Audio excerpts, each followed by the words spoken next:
Sziasztok! A térd 8-ast szeretném most bemutatni.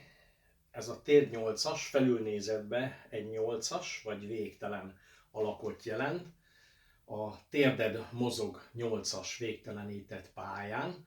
Ennek az az értelme, hogy a térdizületet és a bokaizületet végpontokig ki tud mozgatni, be tud melegíteni az izmokat, a szalagokat, és erősíteni is tudjad ezzel a lábadat. A sérülés után, lábadozásnál jól jön, ha erősíteni kell, szakadások, műtétek után jó ez a gyakorlat, illetőleg akkor, hogyha síelni mentek, vagy sportot űzni mentek, akkor melegítésnek nagyon jó ez a gyakorlat. Nem kell minden nap elvégezni, de célszerű minél többször. A lényege az, hogy a lábszárcson mindig függőlegesen álljon. Ha függőlegesen áll a lábszár, akkor nincsen olyan mozdulat, ami nagy bajt tudna okozni a térdnek. Bármit is csinálsz, például a fallabdánál nagyon sokszor kell kitámasztani, nagyon sokszor a sarok, térd, izület igénybevétele van, amikor tönkre mehet, elszakadhat bármelyik szalag, bármelyik része az izületnek, és ennek a lényege, hogy függőlegesen álljon mindig a lábszárcsont, akkor nem lesz sérülés, nem tud sérülni a láb. Tehát egy válszélességű terpezbe állsz, a medencéd ne legyen jobbra-balra elcsavarodva, hanem párhuzamosan, egyenesen álljon egy irányba a lábfejeddel, és az egyik lábaddal előre lépsz kicsi állásba, támadó állásba.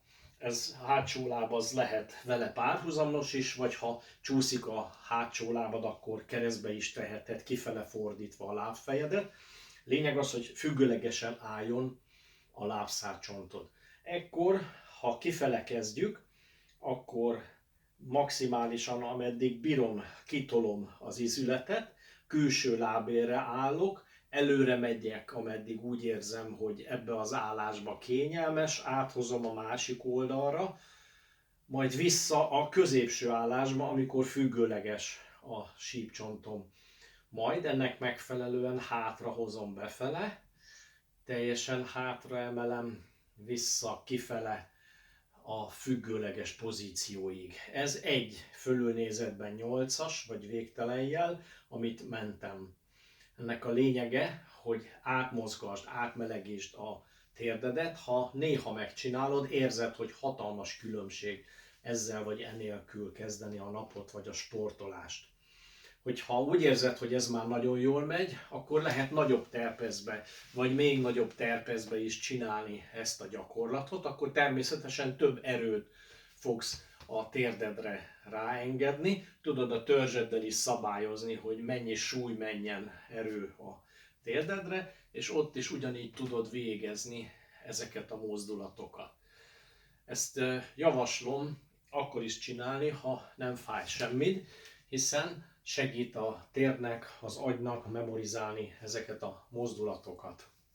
Köszönöm a figyelmet, sok sikert hozzá!